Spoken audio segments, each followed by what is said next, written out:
Fala, pessoal! Sejam bem-vindos novamente a mais um episódio do Agrifato Cast. Estamos aqui com os nossos consultores, Laura Rezende, Stefano Podesclan, Rodrigo Acioli, Iago Travagini e eu, Lígia Pimentel, para a gente comentar o mercado agropecuário na semana. Muita novidade, algumas não tão boas ou muitas não tão boas, né?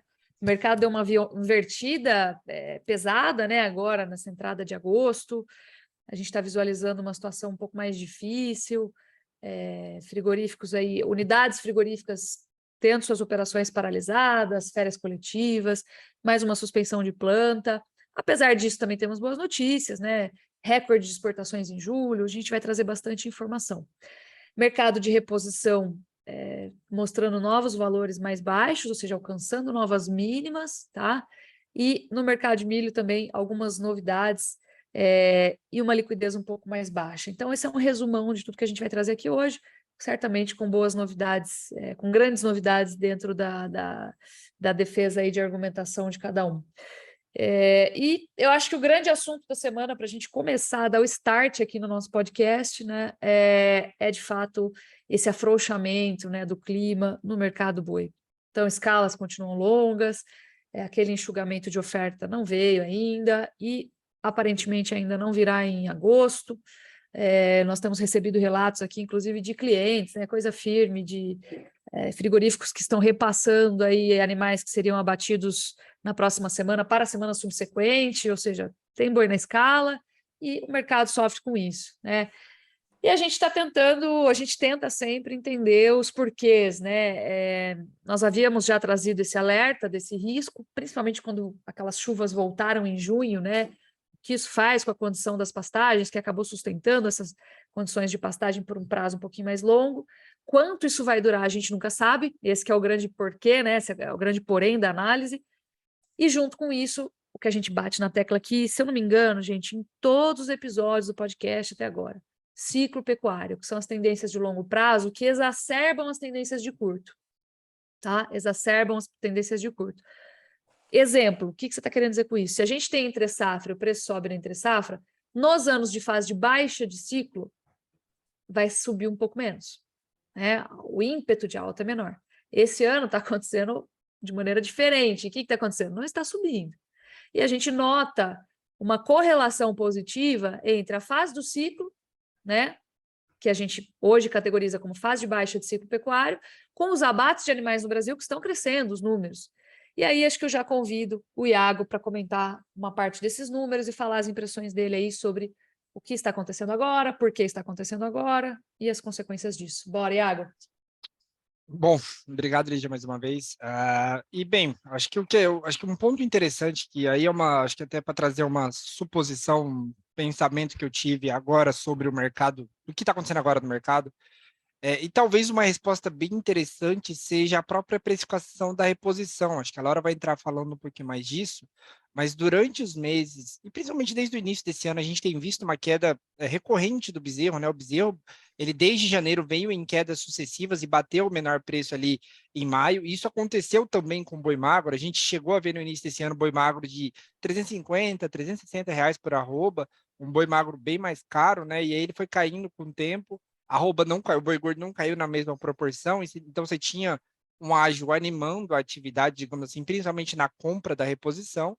Eu acho que talvez uma das motivações do que acontece agora, né, no mercado do boi gordo, esse excesso de oferta que a gente está lidando agora, talvez seja um reflexo desse aumento de compras, digamos assim, com o preço da reposição caindo.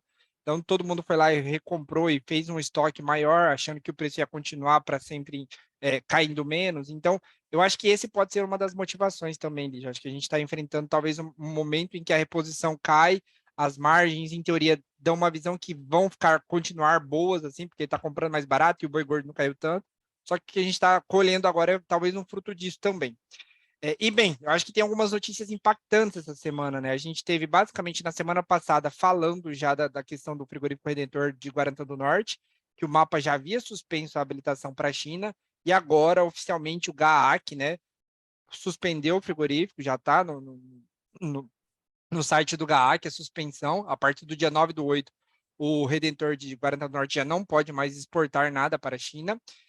E, além disso, acho que o fator de maior precificação, que aconteceu na tarde de ontem, dia 8/8 de 2022, a gente viu aí o burburinho saindo e a confirmação hoje, no dia 9/8, o JBS, né, o maior grupo frigorífico do país, suspendeu e deu férias coletivas em 6 plantas.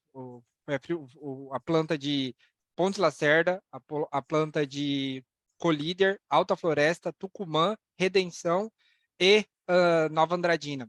A gente teve aí basicamente 6 plantas frigoríficas que tiveram atividade suspensa, né, que foram suspensas aí por férias coletivas, e causou todo esse rebuliço no mercado. A gente viu ali a partir da tarde, cerca de 2, 3 horas da tarde do dia 8/8, o preço sair de 322 no contrato para setembro e vira 315. Então, houve um sentimento e um movimento de forte queda nos preços aí, justamente no mercado futuro, por conta dessa possível precificação aí dessa questão sobre a retirada do JBS dessas compras nessas plantas.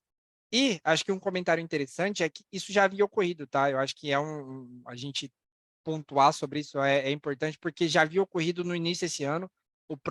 As plantas de Pontes Lacerda e Alta Floresta ficaram suspensas durante cerca de 2 meses, lá em fevereiro, março desse ano, iniciou a suspensão não, férias coletivas, eles pararam de abater, e aí voltaram em maio, junho, julho, e agora voltam para férias coletivas de novo. Demonstra um pouco de dificuldade desses frigoríficos em manter escala, né, digamos assim, mas é uma situação que ocorreu lá atrás, o preço não caiu naquela época por conta dessas férias coletivas dadas nessas plantas frigoríficas.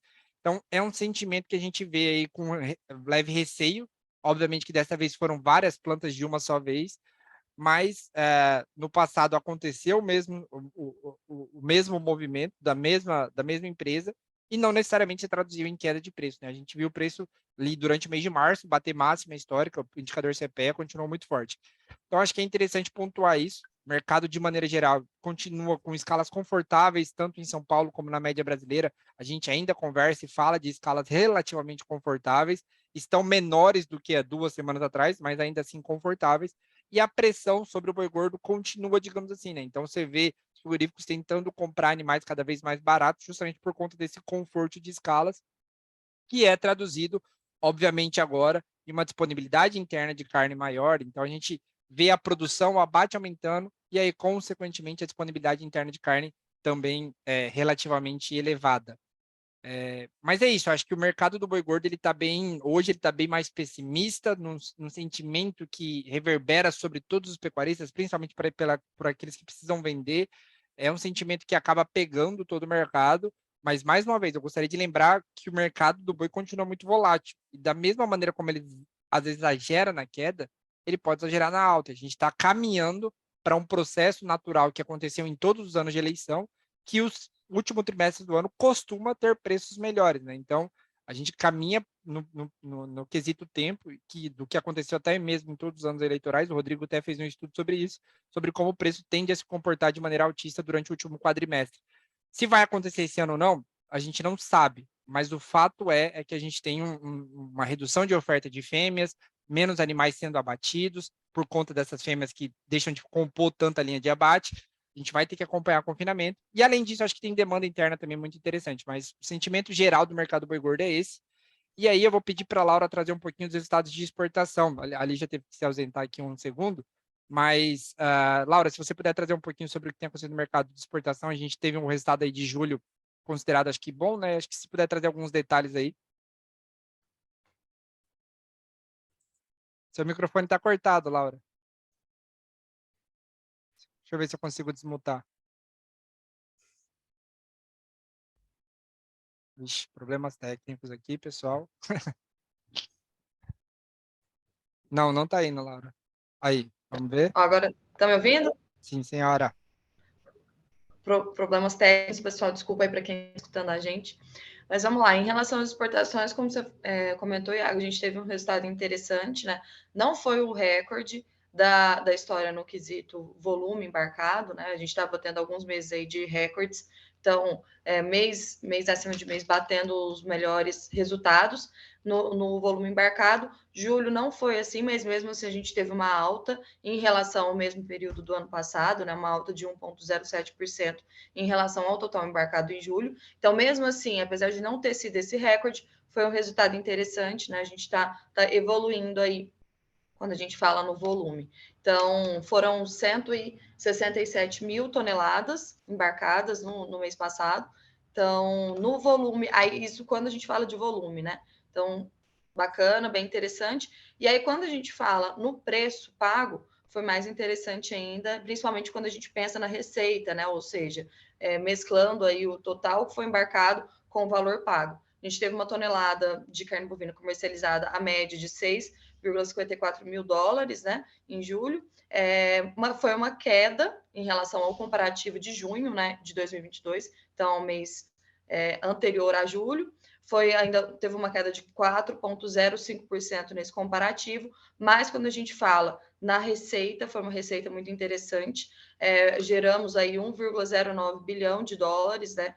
Uma receita cerca de 21,62 acima do que foi arrecadado no mesmo período de 2021, então de julho de 2021, e foi o melhor resultado de 2022. Então, tivemos um aumento, né, do volume embarcado, não obtemos o recorde, mas quando a gente fala do total da receita, foi um resultado muito interessante. Então, eu acho que de exportação é isso aí. Além de exportação, acho que a gente pode comentar um pouco também da reposição, né? Que a gente está vendo mais um período aí de queda, né? Semana após semana a gente está vendo esse mercado bem gasopado também, não fluindo tanto os negócios, os preços caindo sucessivamente. E além dos indicadores, até um ponto que a gente estava comentando aqui antes de iniciar o podcast, né? Além desses indicadores oficiais que a gente tem, como IMEA, CPEA, enfim, que nos dão uma baliza muito boa, é importante a gente estar monitorando o mercado também. Então, o que está acontecendo de negócio de fato? E a gente está sentindo isso, né? Olha, os preços estão caindo bastante, cada dia que passa a gente vê preços caindo mais. Já ouvi falar de negócio, não que seja referência, tá? Mas nós já ouvimos falar de negócio que chegava ali até animais pagando até R$ 10 o quilo do bezerro, né? Então, são preços bem mais baixos do que a gente estava vendo anteriormente. Não são negócios, como falei, referências para a gente ainda, mas são negócios que já nos dão um sentimento de que esse viés de queda está se concretizando aí. E só reiterando o que a gente vem falando aí que para quem compra esses animais, né, para quem compra essa categoria de animais, pode ser importante dar esse movimento de atenção aí, dar uma atenção maior, porque podem ser oportunidades boas para a gente. Então, acho que é isso. Iago, você tem algum ponto para ponderar de exportação? Acho que só para trazer aí, a gente teve agora, né, acho que esse sentimento do mercado de reposição, Laura, você percebe que como eles estão conectados, né? O boi gordo deu uma fraquejada, digamos assim, a partir ali de julho, e automaticamente a gente começou a ver o mercado de reposição também indo nesse processo. Obviamente demorou ali, teve um delay de 1, 2 semanas, mas o mercado de reposição entrou também nesse marasmo e prova para a gente como os mercados estão estritamente conectados, né? Então, com a queda do boi gordo, automaticamente a gente viu uma saída de compras por parte aí dos pecuaristas, dos confinadores que estavam no momento de decisão aí de compra ou não de boi magro. Automaticamente, quando a gente começou a ver a queda sucessiva, a gente começou a olhar um boi magro tendo menos liquidez e aí, consequentemente, o preço começou a cair, isso reverberando sobre todas as categorias. Mostra justamente essa conexão entre o que acontece no boi gordo e o que acontece na reposição de maneira bem clara. E só para elucidar, acho que um ponto importante, hoje, dia 9 de agosto, a gente também tem, acho que é importante trazer, a chegada dos auxílios aí, principalmente os auxílios que foram criados, digamos assim, nessa última PEC, a PEC número 1 de 2022, o auxílio taxista, o auxílio caminhoneiro, que foram criados e começam a os pagamentos serem efetuados hoje. E isso é relativamente impactante para a demanda interna de carne bovina.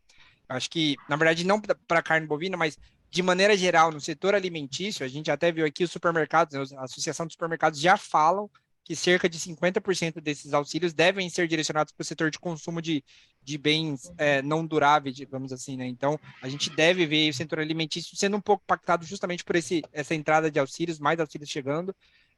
a redução da inflação. Pela primeira vez a gente fala de deflação.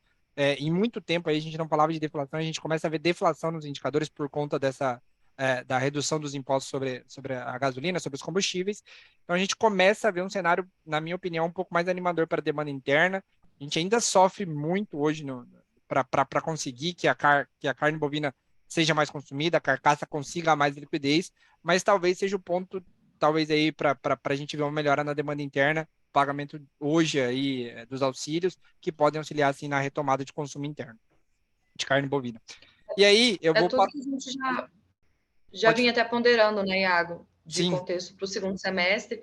A gente já vem falando há um tempo isso, dessa expectativa de melhora para o segundo semestre, tanto nessa questão de demanda interna, que ainda é nosso principal consumidor, né, corresponde a uma cerca de 70% aí da demanda de carne bovina. Então, contextualizando tudo isso aí que você comentou, além de uma menor oferta de animais que a gente já tem historicamente no segundo semestre, por questão climática, né? Sim. A gente sempre vem falando aqui menor disponibilidade de pasto também, que é a nossa maior fonte dos animais terminados são a pasto no Brasil. Então, todo esse contexto faz com que a gente acredite em uma melhora, uma recuperação dos preços, principalmente quando a gente fala em outubro, novembro, que são os meses que a gente tem um pico de preços na relação anual, né, no ano. Isso, o histórico. Mas, isso, no histórico. Mas um ponto que é muito interessante, até que a gente sempre comenta com os nossos clientes aqui internamente, né? É de, olha, no fundo, no final das contas, ninguém tem bola de cristal. Então, a gente, claro, fundamenta tudo, faz toda uma análise muito bem fundamentada, que dão essas expectativas para a gente de preços mais altos ou mais baixos, dependendo da nossa análise. Mas a real é que ninguém tem bola de cristal. Então, é muito importante, mesmo a gente percebendo cenários de alta e que os preços não estarem tão bons, digamos assim, no momento atual, a gente ir fazendo essa gestão de risco de forma cadenciada aí para justamente fugir desse risco do mercado, né? Tentar, na verdade, não fugir totalmente, mas tentar se precaver e fazendo, perpetuando na atividade, porque sem margem ninguém consegue perpetuar, né? Perfeito, Laura. Exatamente isso. E aí, trazendo isso, porque acho que está conectado no final das contas, Stefan, se você puder trazer um pouquinho sobre o mercado do milho, está de volta aí, depois de uma ausência aí de uma semaninha. Stefan está de volta para trazer e brifar a gente sobre o mercado de milho, mercado de soja. Stefan, a bola está contigo. Bom, bora lá, pessoal. Bom estar aqui de volta, deu saudade. Mas a gente está com colheita aí do milho já na casa dos 80% a nível Brasil e o mercado bastante estressado ainda um pouco, né? Dado o cenário internacional que está bastante disperso em relação à situação da Ucrânia, em relação à safra dos Estados Unidos. A gente vê, apesar de toda essa dificuldade logística, com frete elevado, com dificuldade de armazenamento, o pessoal colocando milho em bag ou deixando a céu aberto, a gente vê essa liquidez baixíssima para os preços do milho quando um produtor coloca o preço dele na cabeça para grãos, né? Ele às vezes tem essa posição aí mais retraída de segurar a comercialização, mesmo diante do cenário que a gente está. Ainda dá para ponderar, né, que a gente tem alguns fatores aí que podem trazer um pouco mais essa liquidez para esse curto prazo, deixar o mercado um pouco mais fluido, e também, né, fica um alerta também para quem precisa vender milho, para quem precisa comprar, né, a gente está aí numa semana de definição de novas atualizações sobre safra norte-americana. Sexta-feira temos aí o boletim do USDA, que deve trazer aí, né, tem como principais drivers a questão da produtividade da safra nos Estados Unidos, tanto para o milho quanto para a soja. A gente vem de um clima, de um desenvolvimento de safra nos Estados Unidos, com algumas discrepâncias, com algumas irregularidades em algumas regiões. A porção leste do cinturão agrícola, né, um pouco mais beneficiada por chuvas, por temperaturas mais amenas, enquanto a porção oeste vem aí um pouco mais prejudicada nesse sentido do clima, principalmente olhando nesses dois pontos. E a gente está agora, né, tem algumas empresas aí, começaram os crop tours nos Estados Unidos, então essas próximas 2 semanas A gente deve ter bastante informação mais refinada sobre condições de lavoura, sobre expectativas de safra nos Estados Unidos, produtividade. A princípio, algumas consultorias internacionais têm elevado, estão aí com estimativas mais otimistas frente ao que o USDA tem colocado hoje para a soja, 51,5 bushels por acre, para o milho, 177 bushels por acre. Algumas consultorias estão mais otimistas do que esses níveis. A gente começou a ver alguns primeiros resultados aí de modelos que pegam dados de clima, NDVI, imagem de satélite, e trouxeram aí uma primeira indicação de níveis mais baixos. Então, temos que aguardar aí esse levantamento mais afinco agora nessas próximas semanas. A princípio, né, há essa divergência pela própria comportamento ali do relatório semanal do SDA de condições de lavouras, né?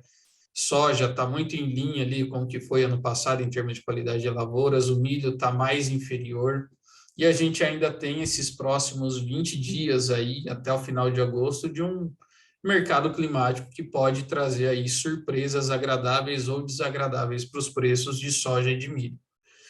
E adicionando também, né, como já colocado semana passada, a questão da Ucrânia, saíram aí os primeiros 4 navios dos portos ucranianos carregados aí com milho, com trigo, destino ali região do Mediterrâneo, norte da África, Europa.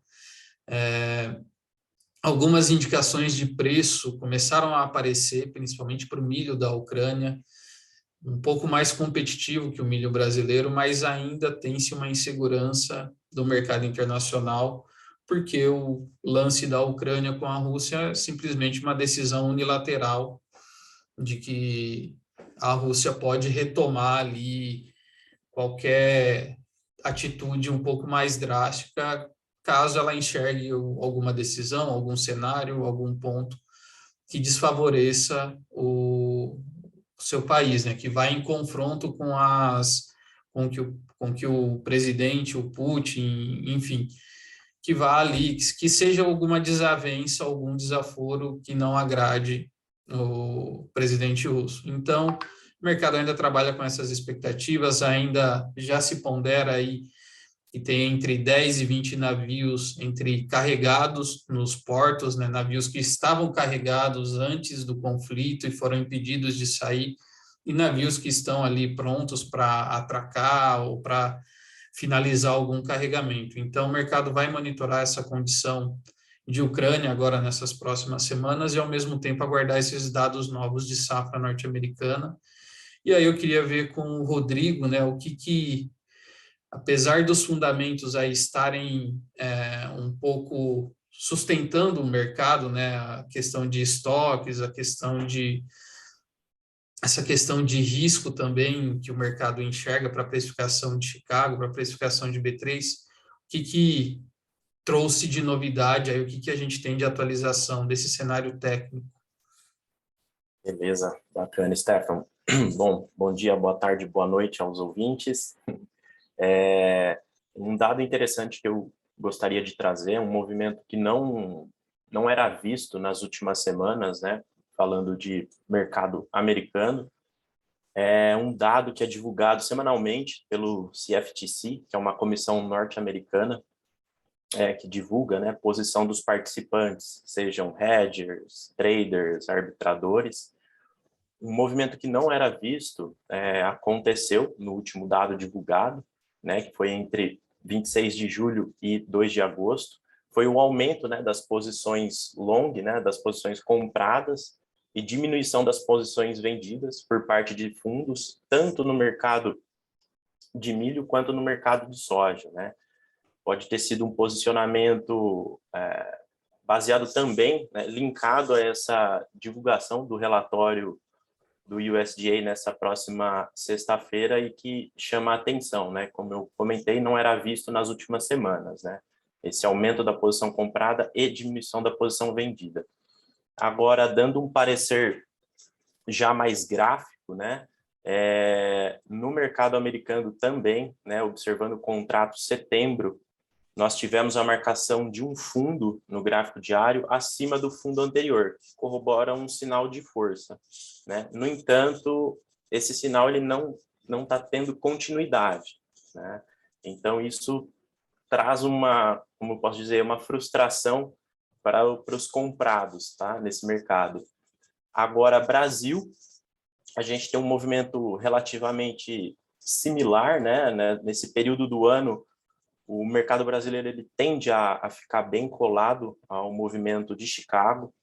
E aqui também nós tivemos, observando o gráfico diário, observando o vencimento setembro, né, CCMU 22, a marcação de um fundo acima do fundo anterior, mas é um mercado que pode-se dizer que está em uma tendência indefinida, né? Ele faz topos mais altos e fundos mais baixos. Com a média móvel, inclusive, que facilita a visualização, ela segue flat, né, de lado. Eu acho que vale muito aguardar essa divulgação do relatório, né, do USDA na sexta-feira, que acho que vai ser um grande direcionador aí para o mercado de grãos nos próximos dias. Rodrigo, acho que você comentou de tendência, né, e falou sobre essa questão dos fundos. Eu estava lendo hoje, acho que é hoje mais cedo, né? Eu vi o posicionamento do JP Morgan, um banco aí, um dos maiores bancos do mundo, sobre começar a ficar comprado em commodities. Eles estão achando que essa queda do petróleo, e normalmente o petróleo, o óleo, tá, o petróleo ele acaba puxando outras commodities, mas eu achei interessante o posicionamento do JP Morgan, porque muita gente tinha deixado commodities de lado com essas quedas que tiveram nos contratos em dólar, né? A gente viu quedas que aconteceram aí nesse último mês, o petróleo caindo, aí teve quedas também que foram observadas em outras commodities, e agora eles voltaram a pontuar sobre essa necessidade ou essa troca de visão em que eles ficam mais comprados em commodities e normalmente, historicamente, quando você pega o grau de correlação entre o petróleo, que é uma commodity energética, e o movimento dela com outras commodities, você tem aí também alta para as commodities agrícolas, alta para commodities metálicas. Então, é um sentimento que eu acho que talvez esteja correlacionado com esse aumento de posição comprada em fundos em algumas commodities, tá? Então, talvez, assim, é só um especulativo aqui, mas talvez os fundos estejam realmente de olho nessa possibilidade aí de alta de commodities em dólar, tá, pessoal? Acho que é isso que é importante ressaltar. Às vezes o produtor pode ser que não veja aqui, porque a economia brasileira é muito atrelada à melhora das commodities. Se a economia brasileira fica melhor, a tendência é que o dólar, o real, se valorize. Então, talvez não se traduza em melhora de preços em reais, mas em dólar, esse sentimento talvez seja reverberado aí. Só para adicionar aí, né, a gente tem esse balizador do SDA agora essa semana, que provavelmente os fundos estão se posicionando justamente para essa definição. E um ponto que é interessante adicionar em commodities, principalmente agri, né, é a situação da Europa, né, que vem aí com uma onda de calor, com uma seca extrema, com focos de incêndio e tendo sua safra prejudicada, né? A Europa, que a gente diga, é França, Itália, Espanha. Agora, quando a gente já olha a Ucrânia, né, os próprios indicadores de lavoura, de safra para a Ucrânia, tem-se uma percepção de aumento por mais que teve uma redução de área plantada, as condições climáticas estão favorecendo a safra da Ucrânia. Ou seja, se perde-se de um lado, mas tem esse rearranjo, esse equilíbrio do outro, e o que vai entrar aí como um peso mais forte nessa baliza vai ser aí com certeza essa definição aí do SDA nessa sexta-feira. Show. Acho que é isso, pessoal. Mais algum comentário? Laura, Rodrigo, tudo certo? Minha parte era Acho isso. que é isso, Thiago. Beleza, combinado. Só ponderar aqui que os preços que eu tinha falado anteriormente de reposição, gente, é para animais desmamou, já saiu da fazenda, ali na casa de 5,5, 6 arrobas. Porque isso aí altera bastante, né? Sim. Verdade, Laura. Bem pontuado. Mas é isso, pessoal. A gente fica por aqui. Agradeço mais uma vez a audiência de todo mundo que está escutando, que acaba ouvindo também a gente aqui. Agradecer a todo mundo que tem acompanhado. E semana que vem a gente está de volta. Valeu, pessoal. Obrigado, Laura. Obrigado, Rodrigo. Obrigado, Stefano. E a Lígia aí, que estava no começo, teve que sair, mas obrigado a todo mundo. Obrigada, pessoal. Bom Valeu, trabalho. pessoal. Oi, pessoal, boa semana.